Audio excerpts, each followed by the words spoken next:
Bom dia, quinto ano, tudo bem com vocês? Hoje é quinta-feira, dia 13 de 5 de 2021, gente. Hoje é um dia muito importante, um marco da nossa história, né? Como eu disse para vocês, dia 13 de maio de 1888, comemora-se a assinatura da Lei Áurea, que foi a lei que libertou os escravos no nosso país.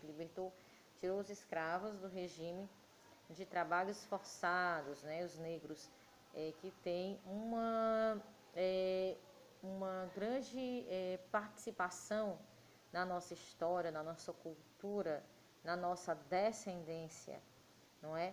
Então, hoje, como eu disse para vocês, vocês vão me enviar no grupo até o final da aula, final da tarde, vocês coloquem lá no grupo as imagens que eu pedi semana passada, tá? Com imagens referentes à libertação dos escravos, com alguma frase para simbolizar esse dia, que é um dia tão importante da nossa história, tá? Aqui na sala, os colegas de vocês também trouxeram imagens e nós vamos fazer um trabalho aqui, um trabalho coletivo aqui na sala, que será, claro, será divulgado no grupo do quinto ano, para que vocês possam ver, ok? Então, é isso aí. Agora, nós vamos ver o capítulo 5, Brasil no século XIX, tá? Esse daqui, certo? Das páginas 262 a 267. Então, a gente já tem aqui a abertura do capítulo 262 e 263. No caderno, vocês vão copiar e responder os itens A, B e C da página 263, tá? As questões 1 e 2 da 265, 3 e 4 da 1 e 2 da 264, 3 e 4 da 265, certo? Copiar e responder no caderno. Então, vamos para a página 264, que diz assim: a corte portuguesa no Brasil.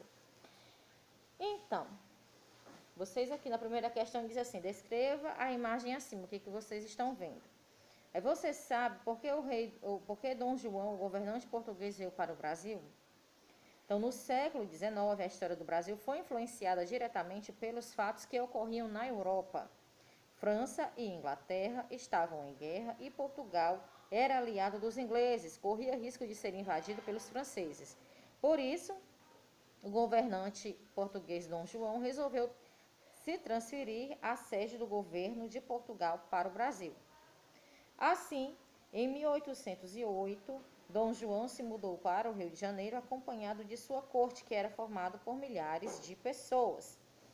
Assim que a corte chegou, foi abaixado um decreto determinando que os habitantes do Rio de Janeiro deveriam, quando solicitados, ceder suas casas para os que estavam chegando. E como quem estava chegando era gente importante, foram requisitadas as melhores casas da cidade, com tudo o que tinha dentro. Então, as pessoas que tinham casas boas na época eram solicitadas para dar toda a sua casa com tudo que tinha dentro para abrigar essas pessoas, que eram pessoas da corte, pessoas da realeza. Então, Dom João VI, como a França e a Inglaterra estavam em guerra, Dom João VI tinha medo que Napoleão Bonaparte, francês, invadisse Portugal, né? E tomasse Portugal, matasse todo mundo. E aí ele saiu com a sua comitiva e veio se refugiar aqui no Brasil até que a guerra acabasse, né? Então, vamos lá. Em página 265, o cotidiano no Rio de Janeiro. Na época em que a corte portuguesa chegou ao Brasil, o Rio de Janeiro não tinha estrutura para abrigar tantas pessoas. As ruas eram mal iluminadas e não recebiam serviço de limpeza. Além disso, não havia sistema de esgoto nem água encanada. Por isso, as pessoas tinham que buscar água em fontes públicas ou poços.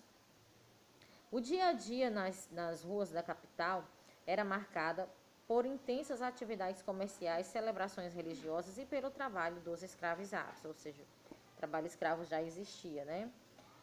Ele chegou em 1808.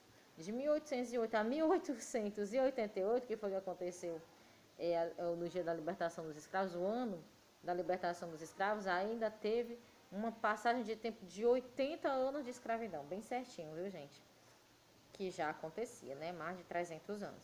Então, o dia a dia nas ruas da capital era marcado por intensas atividades, celebrações religiosas e pelo trabalho dos escravizados. Então, 3. Descreva o que as pessoas representadas na imagem estão fazendo. A imagem que está aqui na página 265, certo? Essa imagem aqui, ok? 4. Identifique pelo menos 3 grupos sociais nessa imagem. Então, a abertura dos portos. Em 1808, Dom João abriu os portos brasileiros às nações amigas, ou seja, os parceiros comerciais de Portugal, estabelecendo o fim do pacto colonial. O que era o pacto colonial?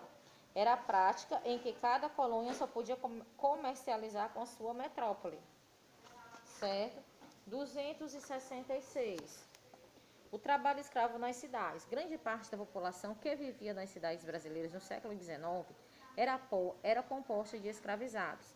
Entre 1808 e 1831, cerca de 700 mil pessoas foram trazidas da África na condição de escravos.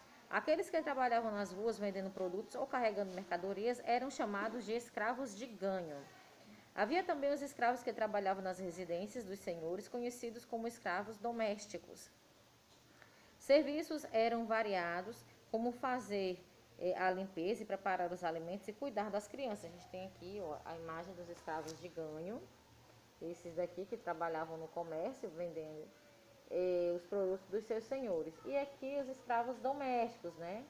Que faziam os trabalhos domésticos em casa, limpavam a casa, cuidavam das crianças, faziam a comida, certo?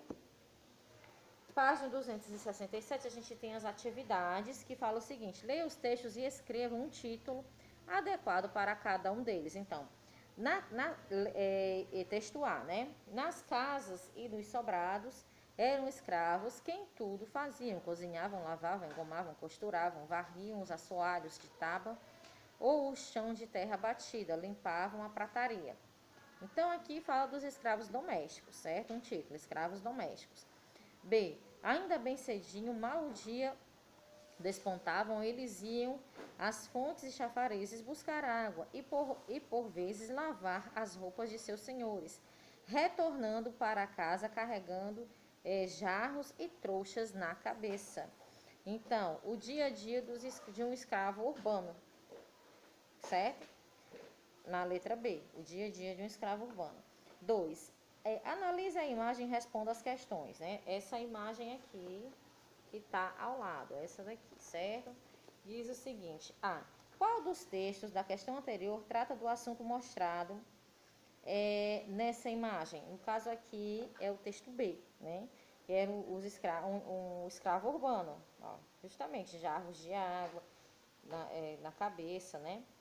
B. Hoje em dia, o trabalho representado na imagem é necessário no município onde você mora, por quê?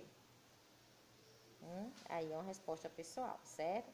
Então é isso, meus amores. Não esqueçam de mostrar aí no grupo a imagem relacionada que vocês acharam mais relevante para esse dia, com uma frase construída por vocês. Estou super curiosa. Esse dia realmente é um dia muito importante, um marco na nossa história. E é importante que nós possamos vivenciar um pouco isso, porque essas pessoas, eles tiveram uma contribuição fantástica na nossa vida e na construção da nossa história, certo? E nós precisamos estar presentes, juntos, né?